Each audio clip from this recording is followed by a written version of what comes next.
Hello दोस्तों, कैसे हैं आप लोग। एक बार वापस से आपका स्वागत है मेरे चैनल में। आज हम आपके लिए लेके आए हैं हिंदी का एक नया टॉपिक का नाम है हमारे लोकोक्ति। इससे लगातार परीक्षा में प्रश्न पूछे जाते हैं, लेकिन कई बार हम क्या है इसको टॉपिक को बहुत हल्के में लेते हैं। मतलब ये सोचते हैं कि ये तो एक आसान टॉपिक है, इसमें तो हम कवर कर लेंगे और इसमें तो हमारे नंबर बन जाएंगे। लेकिन कई बार क्या होता है कि इसमें हमारे 0 नंबर आने के पूरे चांस हो जाते हैं। इसलिए आप इनकी तैयारी करके ज़रूर जाइएगा। तो आज हम पढ़ेंगे किसके बारे में, लोकोक्ति के बारे में। सबसे पहले देखते हैं लोकोक्ति होती क्या है। जो हमारे ग्रामीण परिवेश होता है, मतलब जो हमारे गाँव का एरिया होता है, उसमें जो प्रचलित कहानियाँ होती है, जनश्रुतियाँ होती है, दंत कथाएँ होती हैं, उनको क्या कम से कम शब्दों में अधिक से अधिक रोचक ढंग से प्रस्तुत करने के जो तरीके होते हैं, उन्हें हम क्या कहते हैं, लोकोक्तियाँ कहते हैं। लोकोक्ति का मतलब क्या होता है? लोकोक्ति का मतलब होता है लोक में प्रचलित उक्ति, मतलब ऐसी बातें जो लोगों में फैली हुई होती है। अतः ग्रामीण परिवेश में प्रचलित होने के कारण इन लोकोक्तियों की भाषा अव्याकरणीय हो सकती है, गंवारू हो सकती है, लेकिन इसका मतलब ये नहीं है कि यह गैर मतलब की होती है। इनमें बहुत गूढ़ रहस्य वाली बातें भी छिपी हो सकती है। मुहावरों के मुकाबले देखें तो मुहावरे क्या है, आकृति में या आकार में छोटे होते हैं, कम शब्दों में बड़ी बातें कहने की कोशिश होती है, लेकिन लोकोक्ति में ऐसा हो ये जरूरी नहीं। तो आज से हम शुरू करते हैं लोकोक्ति के बारे में। ये कुछ पार्ट्स में बनेगा, आप हमारे साथ बने रहिए। पहली लोकोक्ति आती है हमारी कौन सी, न रहेगा बांस न बजेगी बांसुरी। अर्थ की बात करें, इसका मतलब क्या होगा, जो हमारा मूल तथ्य, ये जो कारण है, ये समाप्त करना। अर्थात जो मूल कारण है किसी भी बात का, तो उस बात के कारण को समाप्त करना। मतलब न रहेगा बांस न बजेगी बांसुरी। मतलब पड़ोस में रहती है एक लड़की और वह बनी हुई है झगड़े का कारण। अगर उसे भगा दिया जाए तो क्या होगा, न रहेगा बांस न बजेगी बांसुरी। मतलब पड़ोस में किराएदार की लड़की झगड़े का कारण बनी हुई है, यदि उसे भगा दिया जाए तो न रहेगा बांस न बजेगी बांसुरी। मतलब मूल तथ्य कारण को ही समाप्त कर देना। फिर आता हमारा गांव का जोगी जोगना और आन गांव का सिद्ध। मतलब जो चीज़ हमें आसानी से प्राप्त हो जाती है, हम उसकी कदर नहीं करते। मतलब सहज सुलभ प्राप्य कोई वस्तु होती है, उसकी कदर नहीं होती। जैसे कि बात करें, घर की पकी स्वादिष्ट सब्जी स्वादिष्ट कभी नहीं लगती है। घर में जो सब्जी पकती है वह सब्जी कभी भी क्या स्वादिष्ट नहीं लगती। और वैसे पैसों में लाई गई जो खराब सब्जी है, उसको चटकारे भर भर के लोग खाते हैं। क्यों? क्योंकि घर का जोगी जोगना और आन गांव का सिद्ध। गांव का जो प्रबुद्ध नागरिक होता है, ये इंटेलिजेंट आदमी है, वो तो हमें ढोंगी पाखंडी लगता है। वहीं दूसरे गांव का जो पाखंडी होता है ना, उसको हम योगीश्वर मान लेते हैं कि उसके पास तो हो सकता है बड़ी बड़ी और अनोखी सिद्धियां हों। जबकि हमारे यहाँ पास में जो सुलभ होता है, अर्थात जो सहज सुलभ चीज़ें होती है, हम उनकी कदर करना भूल जाते हैं। तो घर का जोगी जोगना और आन गांव का सिद्ध। अगला आता है लिखत सुधाकर लिखगा राहु। लिखते कुछ है और लिख दिया कुछ। मतलब बहुत ही भयंकर होना। क्या? बहुत ही भयंकर भूल होना। बहुत ही भयंकर भूल होना। लिखत सुधाकर लिखगा राहु, मतलब भयंकर भूल होना। अब इसके प्रयोग की बात करें तो सड़क दुर्घटनाओं में मुरली प्रसाद की मौत हो जाती है, लेकिन अखबार में क्या छपता है, अखबार में हर प्रसाद छप जाता है। इसका तो वैसे ही कहेंगे लिखत सुधाकर लिखगा राहु। ये लिखने वाले तो क्या थे, सुधाकर, और लिख दिया क्या, राहु। तो बहुत बड़ी बड़ी भूल हो जाना, यही क्या कहलाता हमारा, कि लिखत सुधाकर लिखगा राहु। फिर आता हमारे खरी मजूरी चोखा का दाम। खरी मजूरी चोखा दाम, मतलब मेहनत में मिले नगद दाम क्या होता है, अच्छा ही होता है। मेहनत में मिला नगद दाम क्या होता है, अच्छा ही होता है। खरी मजूरी चोखा दाम, मतलब मजदूरी का प्रतिफल कम ही मिले लेकिन तुरंत मिलना चाहिए, उससे हम क्या कहेंगे, चोखी मजूरी, खरी मजूरी और चोखा दाम। आप इसे देख सकते हैं। फिर आते हैं हमारे नक्कार खाने में तूती की आवाज़। क्या? नक्कार खाने में तूती की आवाज़, मतलब बड़ों के सामने छोटों की बिल्कुल नहीं सुनी जाती। क्या? नक्कार खाने में तूती की आवाज़ का मतलब है बड़ों के सामने छोटी की या छोटों की सुनी ही नहीं जाती। छोटों को तो डांट टपट के बैठा देते हैं। जैसे हम इसका प्रयोग देखें तो जब कश्मीर का मुद्दा यूएनओ में उठाया जाता है, तो वहाँ पे क्या होता है, ऐसा लगता है जैसे नक्कार खाने में तूती की आवाज़ बन जाती है। क्या इस कश्मीर का मुद्दा क्या होता है, यूएनओ में नक्कार खाने में तूती की आवाज़ बन के रह जाती है। तो इसे देख सकते हैं कि नक्कार खाने में तूती की आवाज़ क्या है। कश्मीर का मुद्दा यूएनओ में नक्कार खाने में तूती की आवाज़ बन के रह गया है। बात करें होम करते हाथ जलाना। क्या होम करते हाथ जलाना मतलब अच्छा करने पर भी बुराई मिलना। होम करते हाथ जलाना का मतलब होता है अच्छा करने में भी क्या होता है, बुराई मिलना। प्रयोग की बात करें हम तो सड़क दुर्घटना में घायल व्यक्ति को अस्पताल पहुंचाना और फिर पुलिस कार्रवाई के चलते क्या होम करते हाथ जलाना है। मतलब कि सड़क दुर्घटना में कोई घायल व्यक्ति है, आप उसे अस्पताल पहुंचा देते हो और फिर लगते हैं आपके पुलिस के थाने के चक्कर।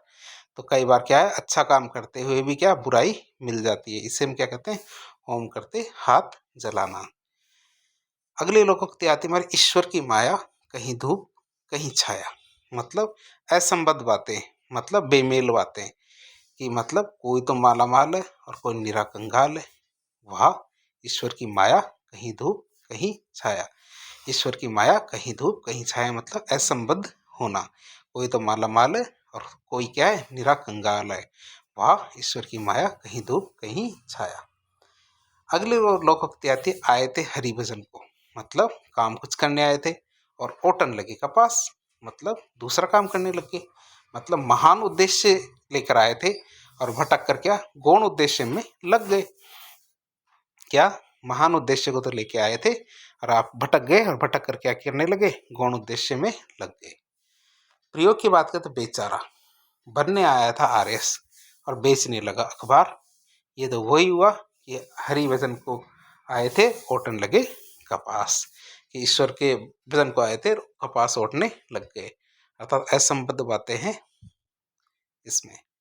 फिर आता मन चंगा तो कटौती में गंगा। अगली लोकोक्ति आती है हमारी कौन सी, मन चंगा तो कटौती में गंगा। मतलब मन की पवित्रता सबसे ऊपर है, सर्वोपरि है हमारी कौन सी, मन की पवित्रता। प्रयोग की बात करें तो मंदिर जाने से कोई धर्मात्मा नहीं बनता। क्या होता है, मंदिर जाने से कोई धर्मात्मा नहीं बनता। मन शुद्ध है तो फिर मंदिर जाने की भी जरूरत नहीं है। क्यों, क्योंकि मन चंगा तो कटौती में गंगा।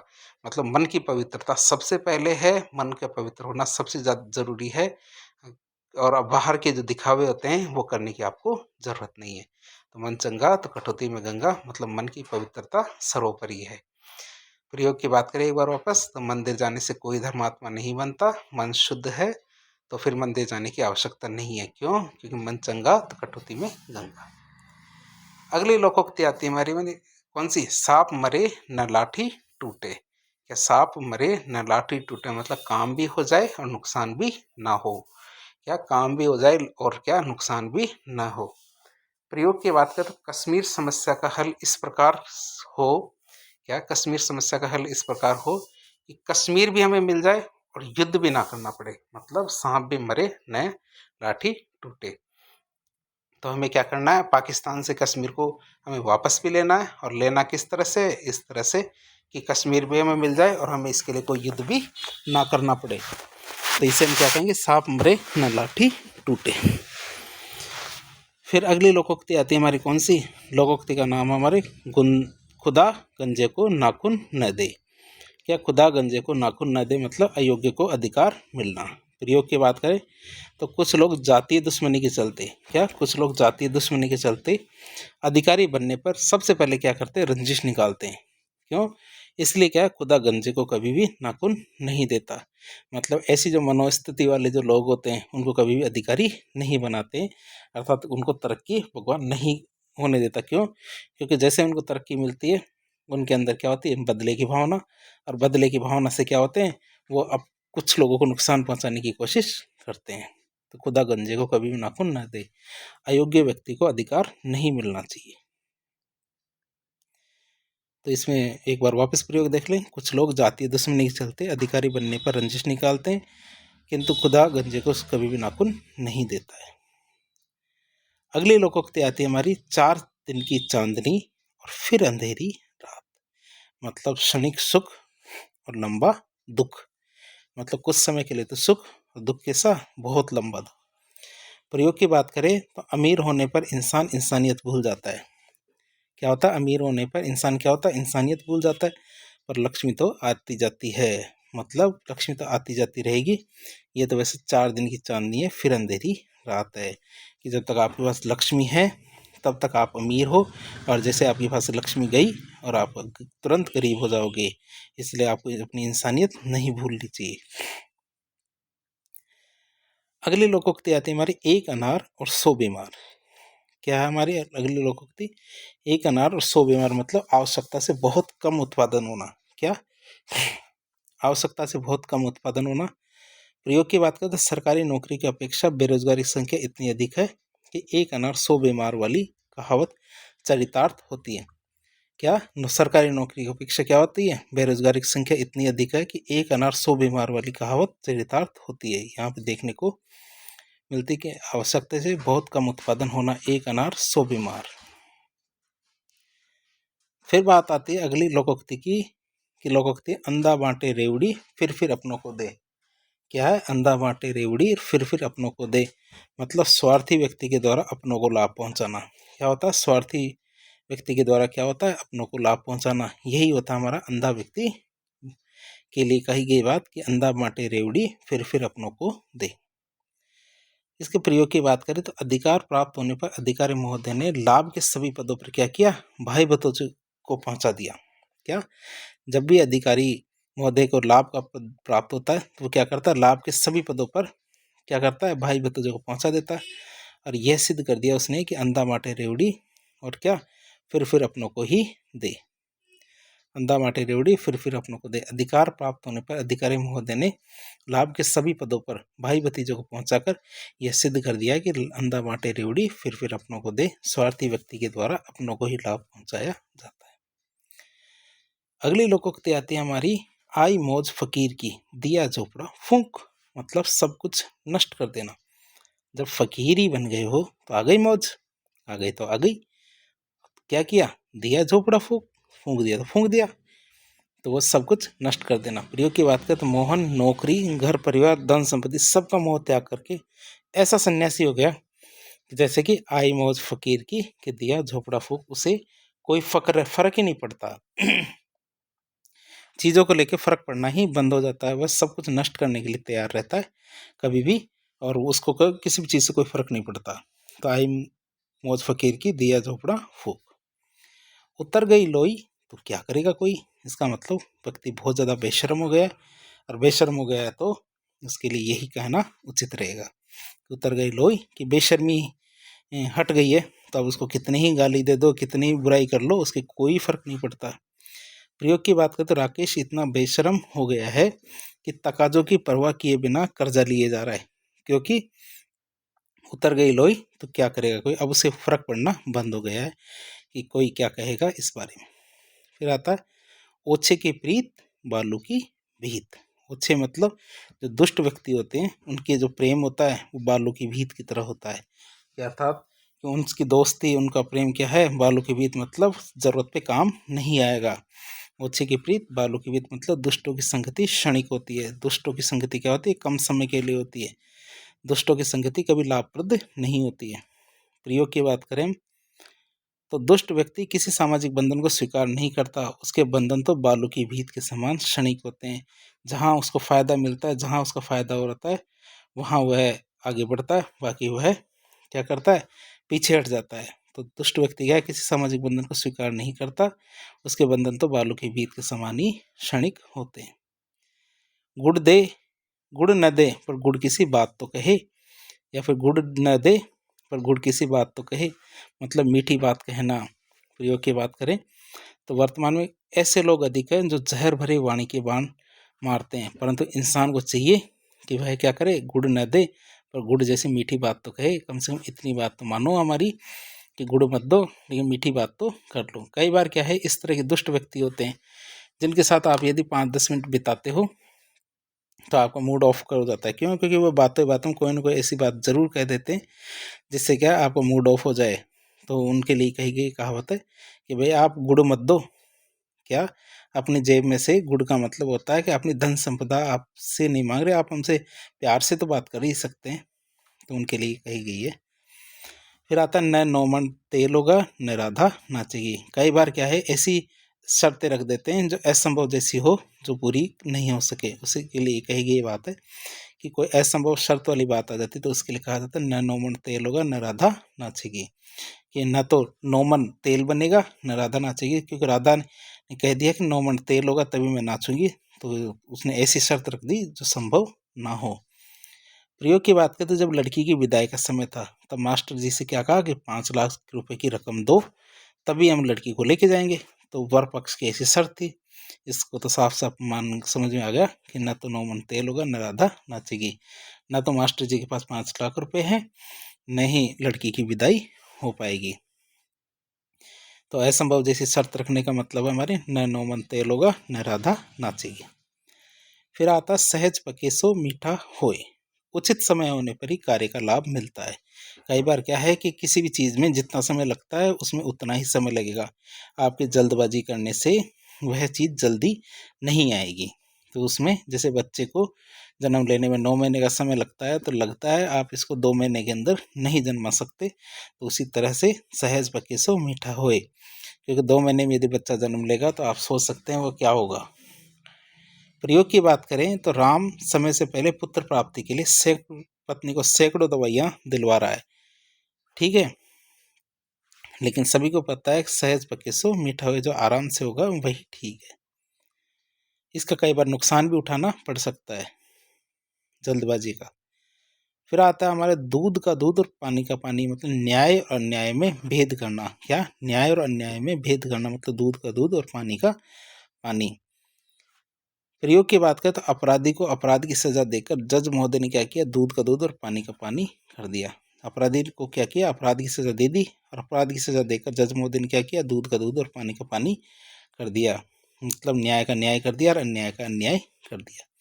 न्याय और अन्याय को अलग अलग कर दिया, दूध का दूध और पानी का पानी। फिर आता हमारे सावन हरे न भादो सूखे, मतलब सदैव एक जैसे रहना। सावन हरे न भादो सूखे मतलब सदैव एक जैसे रहना। प्रयोग की बात करें, गुप्ता जी जितने खुश पहले थे उतने ही खुश रिटायरमेंट के बाद भी दिखाई देते हैं। जब सेवानिवृत्त हो गए उसके बाद भी वह उतने ही खुश दिखाई देते हैं। यह तो उनकी क्या है, पहचान बन गई है कि सावन हरे न भादो सूखे, कि हमेशा एक जैसा व्यवहार करना, एक जैसे स्थिति में रहना। सावन हरे न भादो सूखे। फिर आता हमारा आम के आम और गुठलियों के दाम। क्या आम के आम और गुठलियों के दाम का मतलब होता है दोहरा लाभ होना। क्या दोहरा लाभ होना, क्या आम के भी पैसे आ गए और गुठली के भी पैसे आ गए। तो प्रयोग की बात करें तो वैज्ञानिक आविष्कार होने पर क्या है, वैज्ञानिक आविष्कार होने पर जहाँ कचरे की निकासी की सफाई हो रही है वहीं रासायनिक खाद भी बनने लगी है। हुआ ना आम के आम और गुठली के दाम। अब तो आप समझ सकते हैं कि हमारे कचरे से ऐसा नहीं है कि रासायनिक खाद ही बन रही है, बिजली भी बन रही है, हमारे बहुत सारी चीज़ें बन रही है। तो ऐसा हम देख सकते हैं बायोगैस बन रहा है, बायोडीजल बन रही है। तो वैज्ञानिक आविष्कार हो गया, इसी वजह से हमारे कचरे का भी इलाज हो गया, और जो हमारा उसकी वजह से रासायनिक खाद, ईंधन और बहुत सारे लाभ हमें इससे होते जा रहे हैं। तो इसे हम क्या कहेंगे, आम के आम और गुठलियों के दाम। फिर आता हमारा अपनी पगड़ी अपने हाथ। क्या अपनी पगड़ी अपने हाथ मतलब अपनी इज्जत अपने हाथ होना। प्रयोग की बात करें तो मूर्खों के मुंह लगना अच्छा नहीं होता है। क्यों, क्योंकि अपनी पगड़ी क्या होती है, अपने हाथ होती है। अपनी इज्जत अपने हाथ होती है। फिर आती चंदन की चुटकी भली गाड़ी भरा न काठ, मतलब महत्व की चीज यदि थोड़ी हो तो वो भी बेहतर होती है। क्या महत्व की चीज, ये महत्व की वस्तु थोड़ी भी अच्छी होती है। तो चंदन की चुटकी भरी गाड़ी भरा न काठ। प्रयोग की बात करें तो कायरों की भीड़ इकट्ठी करने से तो एक ही ताकतवर होना ज्यादातर श्रेष्ठ है। मतलब जो कमजोर कायर ऐसे दोस्तों की भीड़ हो उसके बजाय आपके पास मजबूत सन्नी देओल जैसा एक ही दोस्त हो तो वो भी काफी है। क्यों, क्योंकि मुसीबत आने पर वह काम देगा, जबकि कायरों की भीड़ तो दुम दबाकर भाग जाएगी। क्योंकि चंदन की चुटकी भली गाड़ी भराना काठ। उल्टे बांस बरेली को। क्या अगले लोकोक्ति आती है हमारी, उल्टे बांस बरेली को मतलब उत्पत्ति क्षेत्र में उसी वस्तु का आयात करना। मतलब जिस क्षेत्र में उस चीज की उत्पत्ति है उसी चीज की उस जगह पे आयात करना। मतलब उल्टे बांस बरेली को, बरेली में बांस खूब उगता है और बरेली में ही बांस बेचा जा रहा है। प्रयोग की बात करें तो अमेरिका से भारत में चाय का आयात करना, तो ऐसा लगता है जैसे कोई उल्टे बांस बरेली को, जबकि भारत दुनिया को चाय बेचता है, जबकि अमेरिका भारत को चाय बेचने की सोच रहा है।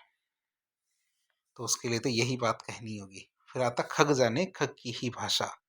क्या जाने हो? खग जाने खग की ही भाषा मतलब समान प्रकृति वाले में संबंध स्थापित करना।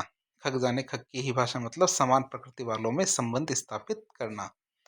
प्रयोग की बात करें तो केरल की जो नर्सें हैं, क्या केरल की जो नर्सें हैं ये क्या आपस में क्या बातें करती है, हमें तो समझ नहीं आती। क्यों? क्योंकि वे तो मलयालम भाषा में बात करती है। अब इसके लिए तो यही बात कही जाएगी कि उनके लिए तो वही जाने कि क्यों, क्योंकि खग जाने खग की भाषा मतलब जो समान प्रकृति वाले लोग होते हैं वही एक दूसरे का नेचर ठीक तरह से समझ पाते हैं। फिर आता अटका बनिया दे उधार, मतलब जो मजबूर व्यक्ति होता है उससे अनचाहा कार्य भी करवाया जा सकता है। जो मजबूर व्यक्ति है उसी का गलत फायदा उठाने की कोशिश की जाती है। तो अटका बनिया दे उधार। अब इसके प्रयोग की बात करें तो रामजी लाल अपनी बेटी की विदाई के लिए घर बेचकर दहेज देने को मजबूर है। रामजी लाल क्या है? अपनी बेटी की विदाई के लिए घर बेचकर दहेज देने को मजबूर है। क्यों? क्योंकि अटका बनिया दे उधार। क्यों? क्योंकि यदि उसको बेटी की विदाई करनी है, शादी करनी है, तो दहेज देना पड़ेगा, और दहेज देने के लिए उसको क्या करना पड़ा? घर बेचना पड़ा, क्योंकि उसके पास पैसा नहीं था। अब आता है हमारी अगली लोकोक्ति। लोकोक्ति हमारे अकेला चना भाड़ नहीं फोड़ सकता। क्या? अकेला चना भाड़ नहीं फोड़ सकता। क्यों? क्योंकि अकेला व्यक्ति कुछ नहीं कर सकता, मतलब संगठन में शक्ति है। क्या? संगठन में शक्ति है। प्रयोग की बात करें, जहां सभी चोर और जेब कतरे हो वहां एक ईमानदार कुछ भी नहीं कर सकता। क्यों? क्योंकि अकेला चना भाड़ नहीं फोड़ सकता। अकेला चना क्या है? भाड़ नहीं फोड़ सकता। अकेला व्यक्ति कुछ भी नहीं कर सकता, क्योंकि संगठन में क्या होती है? शक्ति होती है। जहां सभी चोर और जेब कतरे हो वहां एक ईमानदार कुछ भी नहीं कर सकता, क्योंकि अकेला चना भाड़ नहीं फोड़ सकता। अगली लोकोक्ति आती है हमारी अधजल गगरी छलकत जाए। क्या है? अधजल गगरी छलकत जाए मतलब जो ओछे व्यक्ति होते हैं वो बहुत ज्यादा इतराते हैं। क्या? ओछे व्यक्ति ज्यादा इतरा कर चलते हैं। अधजल गगरी छलकत जाए। प्रयोग की बात करें तो 4 अक्षर अंग्रेजी के क्या सीख लिए, खुद को शेक्सपियर समझता है, इसी को तो कहते हैं अधजल गगरी छलकत जाए। मतलब आपकी गगरी आदि है इसीलिए आप बहुत ज्यादा छलकते हो। अधजल गगरी छलकत जाए मतलब अच्छा व्यक्ति ज्यादा इतराता है। 4 अक्षर अंग्रेजी के क्या सीख लिए, खुद को क्या समझने लगे? शेक्सपियर समझने लगे, इसी को तो कहते हैं क्या? अधजल गगरी छलकत जाए। अगली लोकोक्ति आती हमारी अब पछताए क्या होत। क्या? अब पछताए होत क्या? जब चिड़िया चुग गई खेत। या फिर इसका एक और दूसरा वर्जन भी देख सकते हैं। क्या है वर्जन? कि का वर्षा जब कृषि सुखाने, क्या वर्षा होने से क्या फायदा हुआ? जब खेती सूख गई। तो मतलब नुकसान हो जाने के बाद पछताने से फायदा क्या है, क्या लाभ हमें नुकसान हो जाने के बाद? तो अब पछताए होत क्या? जब चिड़िया चुग गई खेत। या फिर का वर्षा जब कृषि सुखाने। मतलब आरएस की परीक्षा की पूरी तरह पढ़ाई तो की नहीं, फिर असफल हो गए, ये तो निश्चित ही था। किंतु अब पछताए क्या हो? जब चिड़िया चुग गई खेत। या फिर का वर्षा जब कृषि सुखाने। अब परीक्षा तो खत्म हो चुकी है, अब फेल भी हो गए, अब चिंता करने से क्या फायदा है? जब समय था तब तो तैयारी की नहीं। अब आता अपना हाथ जगन्नाथ। अगली लोकोक्ति आती है अपना हाथ जगन्नाथ। मतलब स्वयं द्वारा किया गया कार्य क्या होता है? भरोसेमंद होता है। यदि काम सुधारे तो आप पधारे, इसके लिए ये भी बात कही जाती है कि काम सुधारे तो आप पधारे का मतलब यदि आप काम बेहतर करना चाहते हो तो आप खुद कीजिए, किसी और से मत करवाइए। तो अपना हाथ जगन्नाथ। प्रयोग की बात करें, किसी भी परीक्षा हेतु अपने द्वारा तैयार पाठ्य सामग्री ज़्यादा विश्वसनीय होती है। क्यों? क्योंकि अपना हाथ जगन्नाथ होता है, क्योंकि हमने वह बहुत ही सोच समझ के वो चीज़ें तैयार की हुई होती है।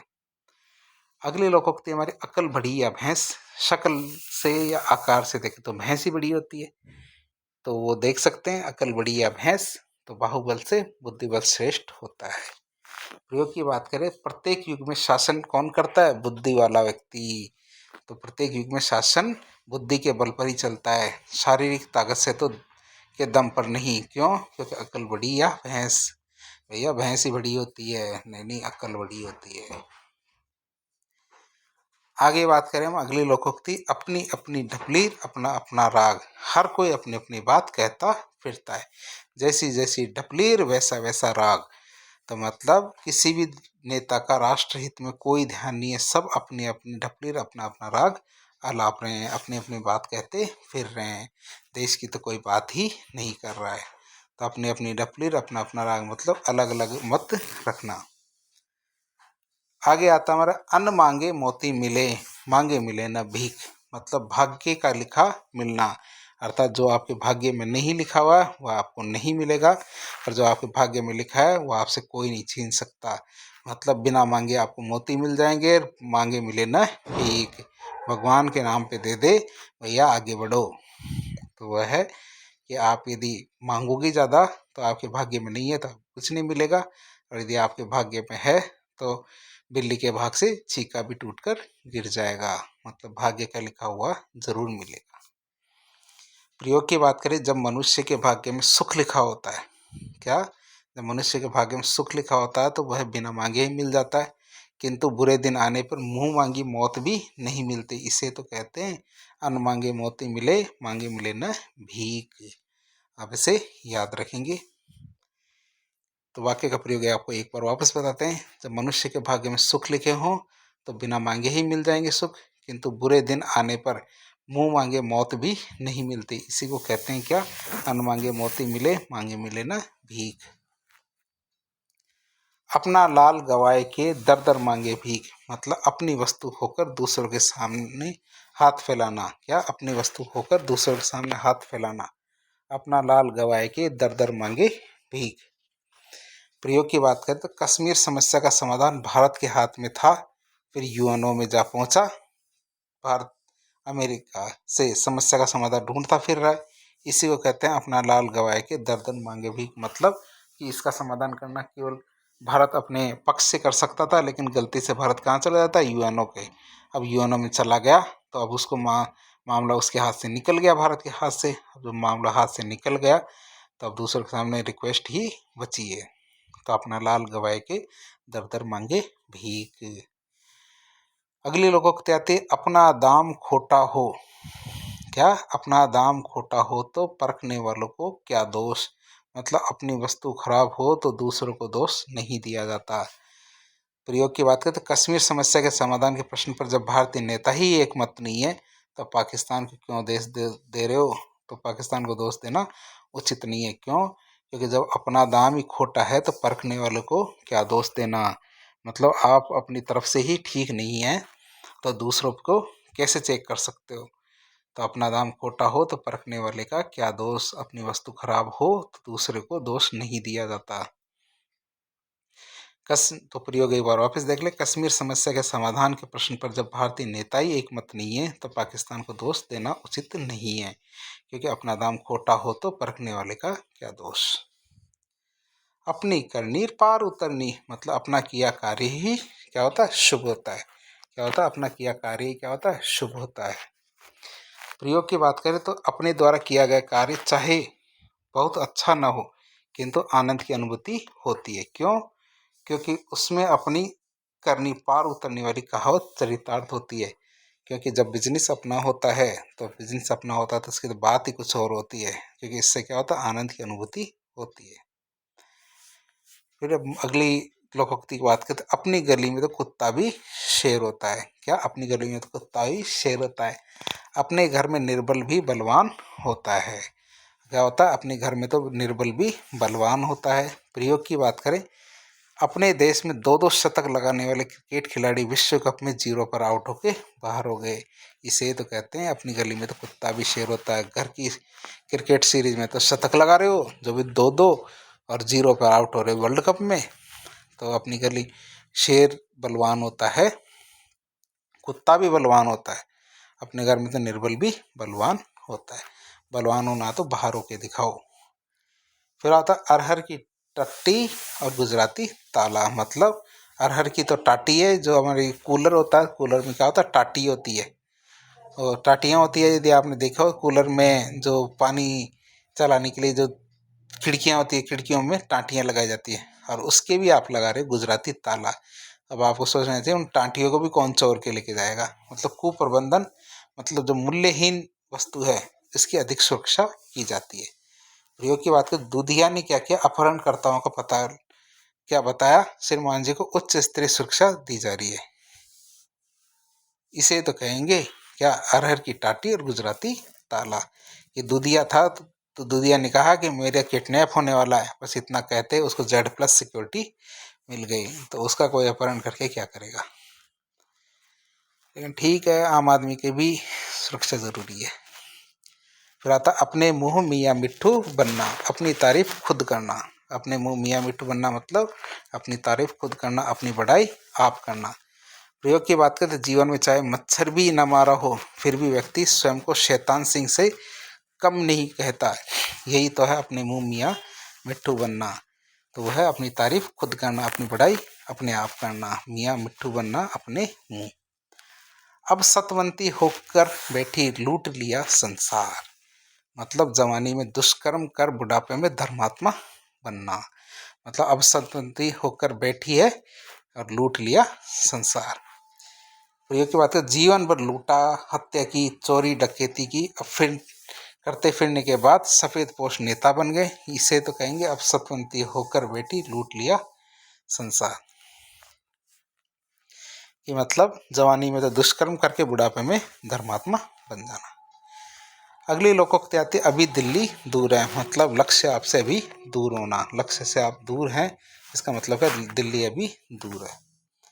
प्रयोग की बात करें, अभी तो RS की प्रारंभिक परीक्षा ही पास की है, बात कर रहे हैं अधिकारों की। भाई अभी तो बहुत दिल्ली दूर है, मेंस भी पास करनी है, इंटरव्यू पास करना है, जब वो होगा तब देखेंगे, अभी तो दिल्ली बहुत दूर है। आगे आता अशरफियाँ लूटे, क्या, अशरफियाँ लूटे और कोयलों पर मोहर, मतलब मूल्यवान की उपेक्षा, तुच्छ को महत्व देना। मतलब अशरफियाँ लूटे तो लूटे लेकिन मोहर लगाने किस पे, कोयले पे हमें, मतलब मूल्यवान की अपेक्षा तुच्छ को ज़्यादा महत्व देना। प्रयोग की बात करें तो घर में जब वृद्ध माता पिता को भोजन है नहीं और पाखंडी साधु को दावत देते हो, इसे तो कहते हैं अशरफियाँ लूटे लेकिन कोयलों पर मोहर होना। तो माता पिता को तो भोजन करवा नहीं रहे हो लेकिन पाखंडी साधुओं को दावत देते फिर रहे हो। फिर आता अंत भला सो भला, तो परिणाम शुभ निकलने पर सब कुछ अपने आप ही शुभ हो जाता है। प्रयोग की बात करें तो कार्य आरंभ से ही अपने अनेक विपत्तियों के पहाड़ तो टूटे परंतु कार्य की समाप्ति लाभदायक हो गई। इसे कहेंगे अंत भला सो सब भला। अंत सही होना चाहिए, मतलब परिणाम यदि शुभ निकलते हैं तो सब शुभ अपने आप ही हो जाता है। अगला आता अंत भले का भला, क्या, अंत भले का भला मतलब शुभ कर्मों का फल शुभ ही होता है। प्रयोग की बात करें तो महापुरुष जीवन भर बाधाओं से जूझते रहते हैं किंतु अंत में विजय उन्हीं की होती है। क्यों, क्योंकि अंत भले का भला, जिसका अंत भला उसका सब भला। फिर आता है अंधी पीसी कुत्ता खाए, क्या आता है, अंधी पीसी कुत्ता खाए, मतलब किसी के परिश्रम का अयोग्य द्वारा लाभ उठाना। परिश्रम कोई करता है और अयोग्य व्यक्ति उस परिश्रम का लाभ उठाता है। मतलब अयोग्य धनवानों के द्वारा कुशल इंजीनियरों का परिश्रम का लाभ उठाया जाता है। इसे कहते हैं अंधा पीसे कुत्ता खाए। जो परिश्रमी तो परिश्रम कर रहा है और अयोग्य व्यक्ति उस परिश्रम का लाभ उठाता है। अंधा क्या चाहे दो आंखें, मतलब इष्ट वस्तु की प्राप्ति होना। प्रयोग की बात करें तो बेरोजगारी के ज़माने में युवक की नौकरी का पत्र मिलते ही, क्या, ज्वाइनिंग लेटर मिलते ही खुशी का ठिकाना नहीं रहता। क्यों, क्योंकि अंधे को क्या चाहिए, दो आंखें तो चाहिए, दो आंखें मिल गई और मौज ही मौज। फिर आता अंधों में काना राजा, क्या, अंधों में काना राजा, मूर्खों के बीच में अल्पज्ञ भी क्या होता है, बुद्धिमान जैसा ही लगता है। जिसको कम नॉलेज है, कम जानकारी है, वह भी कैसा फील कराता है, जैसे बहुत ज़्यादा इंटेलिजेंट है। प्रयोग की बात करें, जिस गांव में कोई नौकरी पेशा व्यक्ति न हो वहाँ सिपाही भी क्या, थानेदार समझा जाता है। क्यों, क्योंकि वह अंधों में कैसा होता है, काना राजा होता है। मूर्खों के बीच में अल्पज्ञ व्यक्ति भी कैसा होता है, बुद्धिमान माना जाता है। फिर बात करें अंधे की लकड़ी एकमात्र सहारा, क्या, अंधे की लकड़ी क्या होती है, उसका क्या होता है, एकमात्र सहारा होता है। बूढ़े माँ बाप की बिगड़ेल बालक भी क्या होता है, अंधे की लकड़ी होती है। कि उससे सहारा कौन देगा, जब बिगड़ेल बालक ही क्यों ना हो, सहारा तो वही देगा। अगली लोकोक्ति आती है मेरे, आंख का अंधा और क्या है नाम, नैनसुख। आंख का अंधा और नाम नैनसुख है उसका। प्रयोग की बात करें, न सिर पर बाल है न कपाल में आंख है, मूल रूप से अफ्रीकी लगता है, फिर भी नाम क्या है, रूप किशोर। इसे तो कहेंगे कि आंख का अंधा है लेकिन नाम क्या है, नैनसुख। मतलब गुणों के विपरीत नाम होना, कि सिर पे नहीं तो बाल है, न कपाल में आंख है, न रूप में चेहरे में क्या होता है, काला कलू अफ्रीकी लगता है, फिर भी नाम क्या उसका, रूप किशोर। लेकिन आपको पता होना चाहिए, ब्लैक इज ब्यूटीफुल। आंख का अंधा लेकिन गांठ का पूरा है, मूर्ख है लेकिन किंतु धनवान है। प्रयोग की बात कर, अमूमन लोग क्या है, निरक्षर भट्टाचारी होते हैं, फिर भी क्या है, पैसे की कोई कमी नहीं होती, इसी को तो कहते हैं आंख का अंधा और गांठ का पूरा। मतलब पढ़े लिखे जो अनपढ़ लोग होते हैं वो भी क्या, पैसे देने की बात तो पूरी तरह से समझते हैं, मूर्ख होते हैं लेकिन क्या होते हैं, धनवान होते हैं। अंधे के आगे रोवे अपने नैना खोवे। मतलब निरर्थक प्रयास करना, धूर्त से आप क्या कर रहे हो, सहयोग की आशा करते हो। क्या धूर्त व्यक्ति है तो धूर्त व्यक्ति से आप सहयोग की आशा करते हो, इसी को क्या बोलते हैं, अंधे के आगे रोवे और अपने नैना खोवे। निरर्थक व्यक्ति के सामने आप क्या करते हो, बेकार के प्रयास करते हो। मतलब निरर्थक प्रयास करना, धूर्त व्यक्ति से ऐसी उम्मीद करना कि वह आपकी मदद करेगा, ऐसा नहीं होगा। फिर बात कर प्रयोग की बात करें तो, कुबेर की आर्थिक स्थिति गंभीर चल रही है। क्या, कुबेर की आर्थिक स्थिति गंभीर चल रही है और याचक द्वार पर दान मांगकर यही सिद्ध कर रहे हैं कि अंधे के आगे रोवे और अपने नैना खोवे।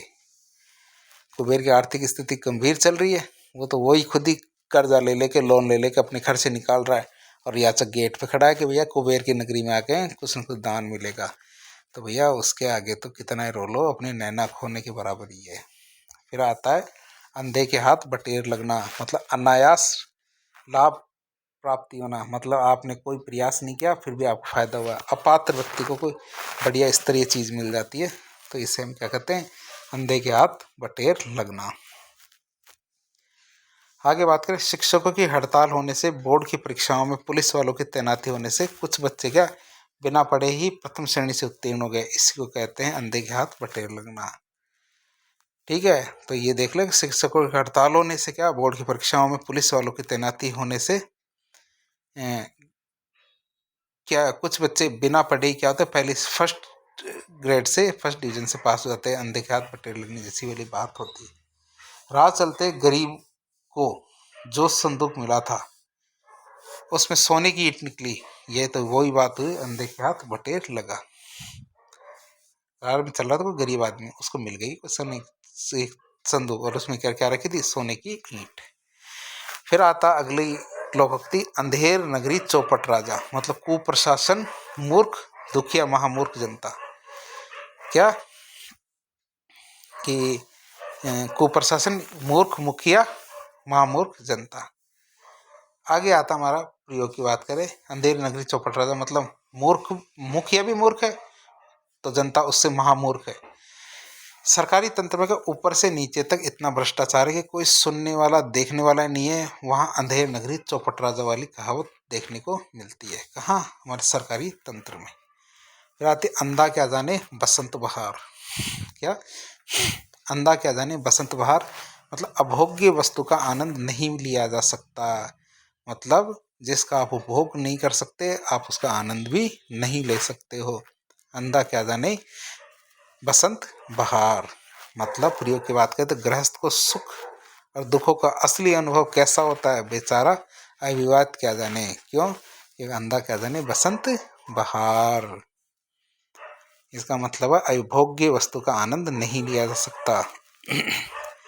अगली लोकोक्ति आती मेरे, अंधा अंध कढ़ा वही दोनों कूप पड़ंत। अंधा अंध कढ़ा वही दोनों कूप पड़ंत, मतलब अयोग्य के द्वारा अयोग्य को ले डूबना। मतलब जब क्या है, गुरु ज्ञान ही हीन और शिष्य निरामूर्ख हो, क्या जब गुरु क्या है ज्ञान से हीन और शिष्य निरामूर्ख हो, तो दोनों ही असफलता के गर्त में डूब जाते हैं। क्यों, क्योंकि अंधा अंध कड़ा वही, दोनों को पड़ंत, दोनों कुएं में ही पड़ेंगे। फिर अगली लोकोक्ति आती है हमारी कौन सी, गेहूं के साथ घुन भी पिसता है। दोनों के साथ, दोषी के साथ निर्दोष को भी सजा मिल जाती है। कभी कभी क्या होता है, दोषी के साथ साथ किसको, निर्दोष को भी सजा मिल जाती है। तो आप इसे याद रखेंगे, गेहूं के साथ क्या, घुन भी पिस जाता है। तो अब आप इसका प्रयोग भी देख लेते हैं। प्रयोग क्या है, प्रयोग है हमारे अमेरिका पे। तो अमेरिका की बात करें हम, तो अमेरिका की आंखों में खटकने वाले सद्दाम हुसैन के कुकर्म की सजा निर्दोष इराकियों को भी झेलनी पड़ी। क्यों, क्योंकि गेहूं पिसेगा तो घुन भी पिस जाएगा। फिर आता हमारा 8 कनौजिया 9 चूल्हे, मतलब आपसी फूट पड़ना। क्या, 8 कनौजिए 9 चूल्हे का मतलब है आपसी फूट पड़ना। प्रयोग की बात करें तो संयुक्त परिवार प्रणाली के बिखरते माहौल में जो घनश्याम है उसकी परिवार की यह दुर्दशा है कि दोनों भाई अलग अलग रहते हैं। क्या कहे, 8 कनौजिया 9 चूल्हे हो गए, मतलब आपसी फूट पड़ गई है। 8 कनौजिए 9 चूल्हे, आपसी फूट पड़ गई है भैया। फिर आता हमारे आंख बची और माल यारों का, मतलब आंख ध्यान भंग होते ही आपको क्या, हानि हो जाएगी।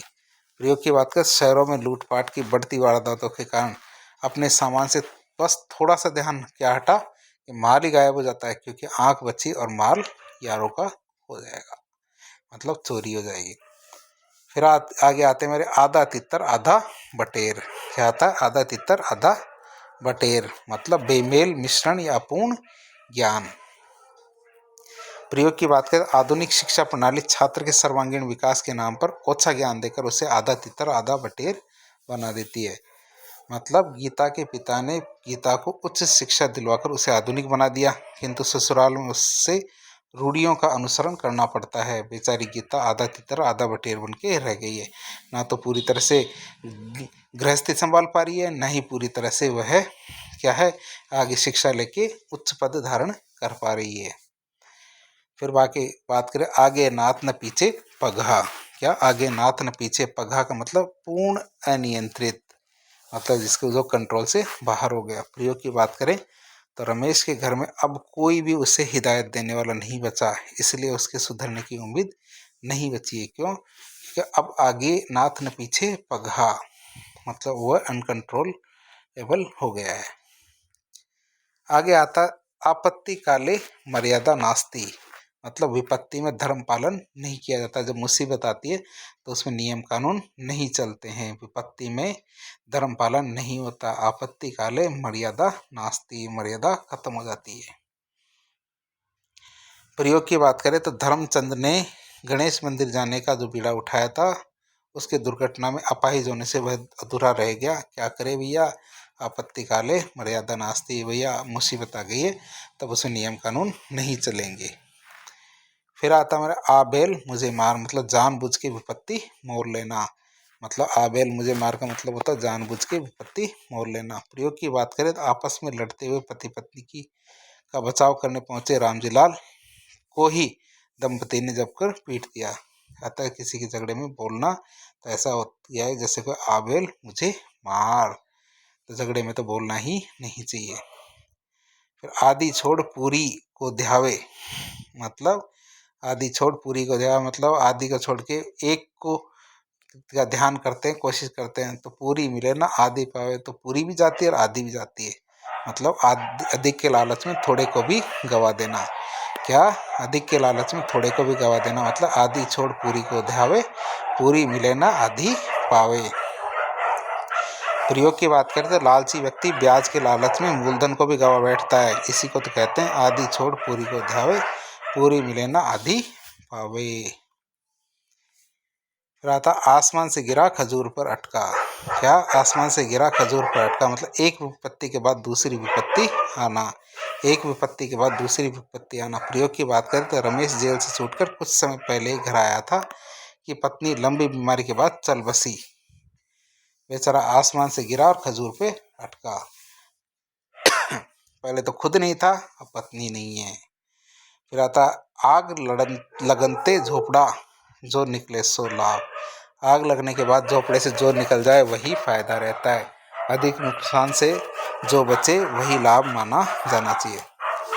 प्रयोग की बात करें तो सुरेश की फैक्ट्री में लगी आग में सब कुछ स्याह हो गया, परंतु कुछ मशीनें सुरक्षित बच गई। फिर भी आग लगनते झोपड़ा जो निकले सो लाभ। फिर आगे आता हमारी आगे कुआं पीछे खाई, मतलब दोनों तरफ से संकट है। आगे पीछा कुएं पीछे खाई का मतलब क्या, दोनों तरफ से संकट। प्रयोग की बात करते एक और रोहन की पत्नी धन के अभाव में असाध्य बीमार से ग्रस्त है, दूसरी ओर रोहन की बेटी दहेज के अभाव में घर पर बैठी है। बेचारा रोहन क्या करे, तो आगे पीछे कुआ खाए, मतलब पैसे तो है नहीं और मुसीबत को संभाल भी नहीं पा रहा है। फिर आगे आता अपनी नाक कटे तो कटे, दूसरे का तो सगुन बिगड़े। अपना नुकसान झेल कर दूसरों को कष्ट पहुंचाना ही कहलाता हमारे अपनी नाक कटे तो कटे, दूसरे का सगुन तो बिगड़े। प्रयोग की बात करें तो पाकिस्तान की 75% जनसंख्या भूखे मरने की बहुत मजबूर है, और पाकिस्तान भारत में आतंकवादी गतिविधियों को जारी रखने के लिए करोड़ों रुपए खर्च कर रहा है। ये तो वही हुआ कि अपनी नाक कटे तो कटे, दूसरे का सगुन बिगाड़ के मानूंगा। अगला आता आई थी तो रोजी को पड़ गए रोजा, मतलब आई तो रोजी नहीं तो रोजा, ये गलत बोल दिया, सही है। आई तो रोजी नहीं तो रोजा, मतलब आमदनी हुई तो मौज, नहीं तो फांके ही सही। मतलब रोजी रोटी के लिए आया था, नहीं तो कोई बात नहीं भैया, रोजा मान लेंगे भैया, कोई बात नहीं। तो आमदनी हुई तो मौज, नहीं तो फांके ही सही। प्रयोग की बात करें तो रोज कमाकर खाने वालों को क्या, रोज कमाकर खाने वालों को कल की चिंता नहीं होती। जिस दिन काम लाते हैं उस दिन ऐश करते हैं, कमाई नहीं हुई तो भूखों मरने में ऐतराज भी नहीं करते, क्योंकि आई तो रोजी नहीं तो रोजा। आगे बात करें आई मौज फकीर की दिया झोपड़ी फूंक, ये वापस आ गया शायद। आई झोपड़ी आई मौज फकीर की दिया झोपड़ी फूंक, मतलब विरक्त मनुष्य किसी वस्तु की परवाह नहीं करता। जिन लोगों के जीवन का उद्देश्य कमाओ और मौज मनाओ होता है, ऐसे मनुष्य लोगों कोई भी जोखिम सहज स्वीकार कर लेते हैं। उनके विषय में यही कहा जाएगा कि आई मौज फकीर की दिया झोपड़ा फूंक, मतलब विरक्त जो मनुष्य होता है किसी वस्तु की कोई परवाह नहीं करता। आई है जान के साथ जाएगी जनाने के साथ, मतलब कोई लाइलाज बीमारी, आई है जान के साथ जाएगी जनाजे के साथ, लाइलाज बीमारी होती है। एड्स क्या होता है, इंसान के शरीर में लगने वाली ऐसी बीमारी है जिसका कोई उपचार नहीं है, मौत ही का वर्ण ही इसका अंतिम उपाय है। यह तो आइए जान के साथ और जाएगी जनाजे के साथ। अगली आती है हमारी लोकोक्ति, आंख के आगे नाक सूझे क्या खाक, मतलब आंख के आगे क्या नाक सूझे क्या खाक, मतलब आंखों पर पर्दा पड़ा हो तो कुछ भी दिखाई नहीं देता। प्रयोग की बात करें जब स्वार्थ आगे आ जाता है तो व्यक्ति परोपकार नहीं कर पाता, क्यों, क्योंकि स्वार्थों के आगे उसे कुछ भी दिखाई नहीं देता। अर्थात आंखों के आगे नाक और आंख के आगे कान या नाक सूझे क्या खाक, कान का दो नाक का दो, लेकिन वो ये कि आंखों पर पर्दा पड़ा हो, व्यक्ति को कुछ नहीं दिखाई देता। और आज का आखिरी देखते हैं, आज मेरी मंगनी कल मेरा ब्याह, टूट गई टकरी रह गया ब्याह, मतलब आज मेरी मंगनी कल मेरा ब्याह, टूट गई टंगड़ी रह गया ब्याह, व्यर्थ की आशाएं निराशा में बदल जाती है। प्रयोग की बात करें तो सोम शर्मा की बड़ी बड़ी आशाएं उस समय चकनाचूर हो जाती है जब लात का प्रभाव पड़ती है, कूटी पर टंगा सूत का सत्तू का गड़ा उसी के सिर पर गिर पड़ता है। इसी को कहते हैं कि आज मेरी मंगनी कल मेरा ब्याह, टूट गई टंगड़ी रह गया ब्याह। तो इस तरह आज तुमने पार्ट फर्स्ट देखा लोकोक्तियों का। इस तरह से हम काफ़ी सारे पार्ट्स के अंदर बहुत सारी लोकोक्तियों के बारे में जानने की कोशिश करेंगे, ताकि हमारी एग्जाम काफ़ी अच्छी तरह से निकले। तो इस प्रकार के इन्फॉर्मेटिव वीडियो देखने के लिए हमारे चैनल से जुड़े। वीडियो पसंद आता तो वीडियो को लाइक करें, चैनल को सब्सक्राइब करें, अपने दोस्तों के साथ शेयर करें। धन्यवाद।